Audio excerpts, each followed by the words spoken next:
personally. What do you think is the biggest issue? I think that the rise of strongmen, authoritarians around the world is very worrying, and that's one of the reasons that I find the subtitle of your book fascinating, because it's called An Antidote to Chaos. Why isn't it an antidote to order, which you also say in its excessive manifestations is bad? I've said that. Well, you can't write a book about everything. No, but you've specifically chosen an antidote to chaos, so why is chaos I also have 300 lectures online, and I talk plenty about the pathology of order in those lectures. Okay, but so I'm just I'm saying... a fan of authoritarian strongmen, that's for sure. Well, that's good, but I do think that the way that you talk about order in the book is something that people will take away from it. Be specific. Okay, so let me think. The way that you talk about natural dominance hierarchies in lobsters. Let's get on to the lobsters, because I think that the thing that people take away from that is male lobsters compete for female lobsters, and that says something about society now, that men need to be dominant in society, because if lobsters do it, then there is something that we can read about humans from There's nothing in that chapter at all that suggests that the way that men should succeed in human hierarchies is a consequence of the exercise of power. There's not one line in that entire book that claims that, because it's not what I believe. Most human hierarchies, as I already pointed out, are hierarchies of competence, not power. Okay, so that's why we don't live in a patriarchal tyranny. And so if you want to be a successful man, then you should be competent, and that will move you up the hierarchy, and that will make you attractive, and for good reason, unless you want an incompetent mate, which is possible and happens, but isn't something that I would recommend. People will sometimes choose an incompetent mate because they're intimidated by competence, and so they'll settle for someone who they don't respect because they feel that they can master them and they won't be intimidated. But it's not a recipe for a happy life, I can tell you that. So there isn't a line in that chapter that talks about power as the proper means of conducting yourself in life.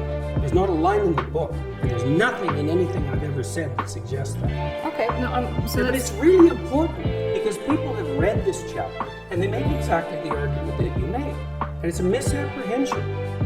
So it's a misapprehension of the book. Okay, but if so many people are getting the same misapprehension, could it be possible? There aren't so many people that are getting it. There's 2 million people that have bought the book, and there's a very small handful of people who have a particular ideological perspective who enjoy developing that perspective because it indicates just what sort of reprehensible individual I am. But it has absolutely nothing to do with what I wrote or what I've said or what I believe. I don't believe that our fundamental hierarchies are based on power. I don't believe that the way that you move up our hierarchies is as a consequence of manifesting power. It's competence. Okay. My big problem with the lobsters is that it's scientifically bollocks. Right? It's just, you cannot read across from lobsters and what they do to what humans do. You can. That's why serotonin works on lobsters. But it works in 2 different ways. So if serotonin makes lobsters more aggressive, it makes humans it makes them less aggressive. Right? That's not right. Serotonin makes human beings more dominant but less aggressive. And the only reason it makes them more dominant is because they're less irritable and they're less defensively aggressive. So it's not bollocks. I know my neurochemistry. So if you're going to play neurochemistry, let's go and do it. Okay, well you say antidepressants work on lobsters. Yes, they do.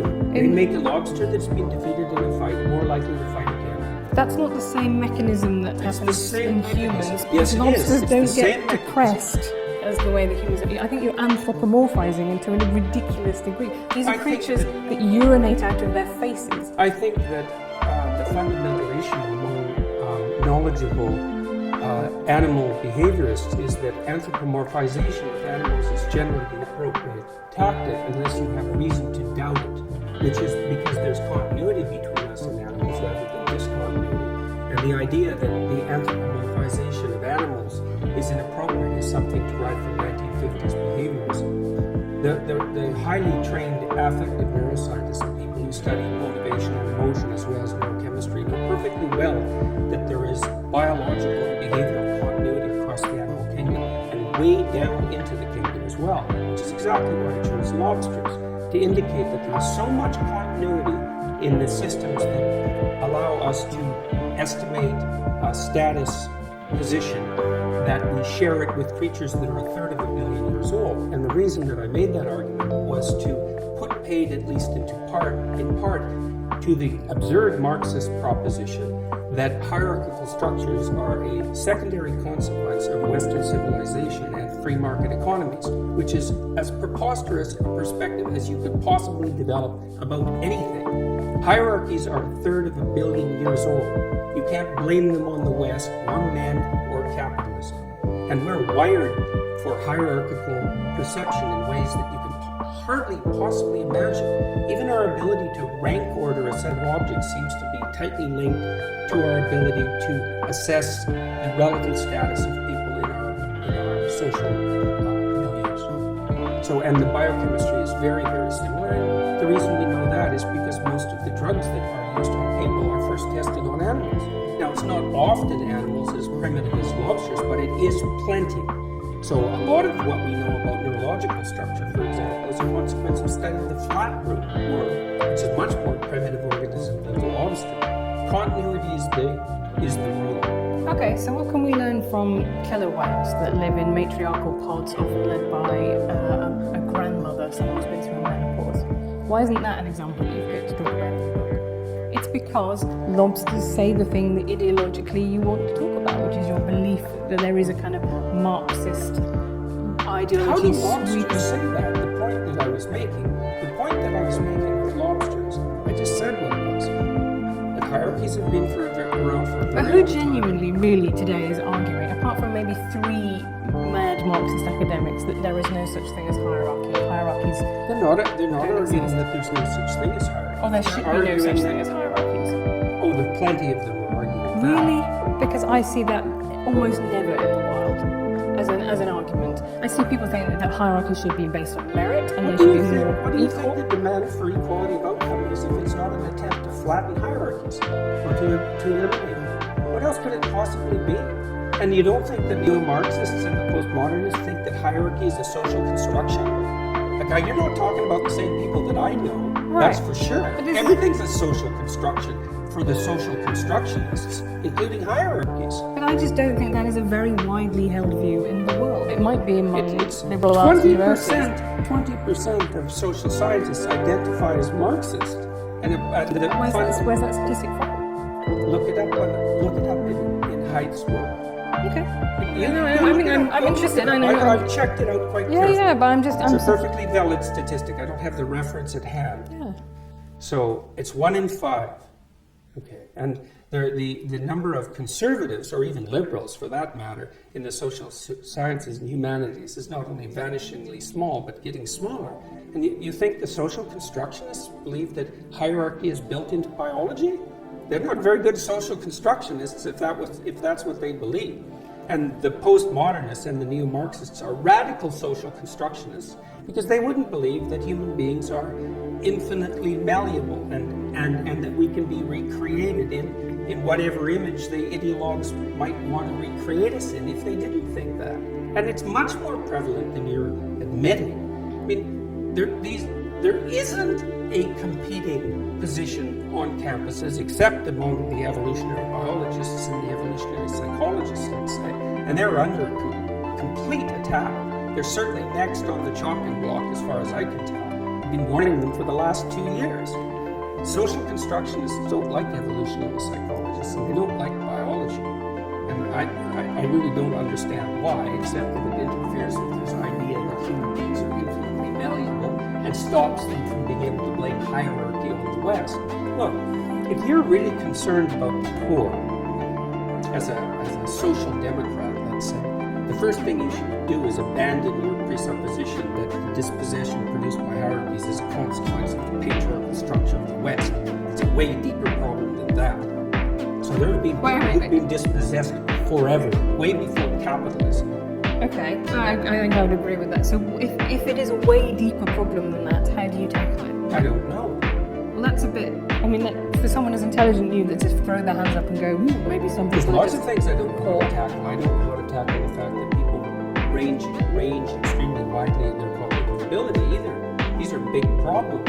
No, but we could start with a redistributive tax policy, right? Where people who earn a lot pay more tax than people lower down the income scale to redistribute income. That's a fairly obvious way that you could make poor people less poor. It's something that, the Labour government did. They almost think they halve child poverty. It is possible to do things, and we do have mechanisms. Well, that I work. wouldn't make the immediate presumption that it was the redistributive tax policy that halved child poverty.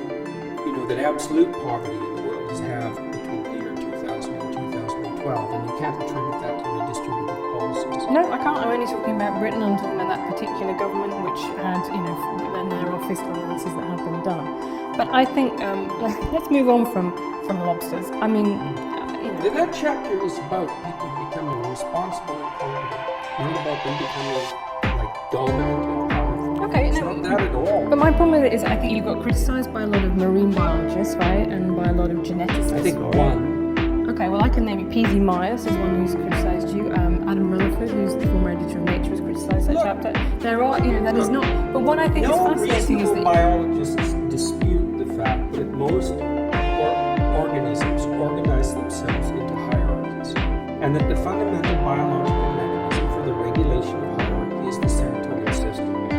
That's not disputable. Now you can find animal organizational structures that vary from that what we call fundamental pattern. But the existence of variance isn't proof against the existence of a fundamental pattern. Like I don't know how you can sit there and be skeptical about this. If you know the literature on hierarchical structure, you understand that across the entire animal kingdom, animals tend to organize themselves into hierarchies. But And that very, that the neurochemistry but of very the different hierarchy is types of hierarchies, right? So you have in That's why we chimps. know they're hierarchies. Yeah, but like you say the pattern as if that's you know The hierarchy is the pattern. right. Okay, and that's fine. So chimps have one very obvious social structure, and bonobos have It's another. not as different as people have made it out to be. The bonobos are a lot more violent than Right, and they're not hippie monkeys, Soviet right? observers of the bonobos have admitted. Okay, but nonetheless, you say that as if those little details don't matter, as if there can't be such a thing as a hierarchy that is much worse than another hierarchy. That's my I'm problem not with saying it. that at all. There's clearly hierarchies that are worse than other hierarchies. Right. Baboons have terrible hierarchies, for example. And I'm saying tyrannical hierarchies aren't my cup of tea. That isn't the point I was making. The point I was making was that hierarchies can't be blamed on capitalism or the West. They're built into our biology. The neurochemistry is so old that we share it with crustaceans. So that's a third of a billion years, which is the proof that hierarchies aren't a recent construct. If proof like that needs to be needed, needs to be provided, and that the best way for people to adopt a strategy that will move them up the hierarchy, which is a desirable thing in most people, is to face the suffering of the world for them. That's what that chapter is about. And the people who've been criticizing it read it as if it's a defense of the Western patriarchy. It's like there's no defense of the Western patriarchy. No, I don't think that's true. I think the way that people criticise it is, and I think this happens a lot with evolutionary psychology, which is not quite what the lobsters are, but is where other stuff in the book is. Other things you say, for example, like women wear rouge because it reminds men of ripe fruit. Right, well, for a start, What do you think women wear rouge? I have absolutely no idea. But I will tell you. That's really not a very good answer. Well, yeah, you said before there were lots of things you don't know the answer to. But I'll tell you one thing. I'm Most not criticizing your perspective. I'm criticizing mine. So I presume Okay, but you let have me- an alternative idea. Why do you think women wear makeup? I think there are an enormous number. Let's go back to why women wear rouge, because it reminds men of not ripe fruit. Okay, first of all, not all ripe fruit is red. Why would you want to? Do you want color vision to detect ripe fruit? Do you want to eat women? No, I think unless men are having sex You with might ripe want to fruit, taste them. that's not really where. And where is the evidence that women who are redder in the cheeks have more offspring? What do you think happens during a sexual flush? But that's the key point, isn't it? Is that you would expect actually, if this is a sexual selection, that women who are redder would have more children. We get progressively redder over One time. of the hallmarks of youthful skin is the proclivity for it to flush red. And yes, youthful women have more children. It's a primary sign of fertility. I think you're using. Wait a second here. What do you think women wear makeup for? Come on, if you're going to go after me on this, Okay. let's women people say, well, women wear makeup to feel better about themselves. It's not a very deep analysis. Why makeup? Why facial makeup? I'll tell you why I wear makeup, which is to stop the comments that I would get if I didn't wear makeup. And my gender, I always say my gender is low maintenance, right? I don't feel particularly like a woman inside. I don't really know what that would mean. But what I try and do is try and look, you know, in the same way that you get black women who talk about the problem with natural hair, is it's seen as unprofessional, right? And as a woman, if you don't wear makeup, that is seen as a political choice. That is seen as something that you wear. So you wear makeup to protect yourself from what? From judgment. Men. No, but tyrannical women as well. I would say. I think women very harshly judge each other's appearance, and there are very good reasons for that. Probably because they've learned that from oppressive men. No, I don't think so. Why do you think it is then? I think that women are encouraged to be seen as being in competition with each other. Encouraged? You don't think that there's anything about that that's natural?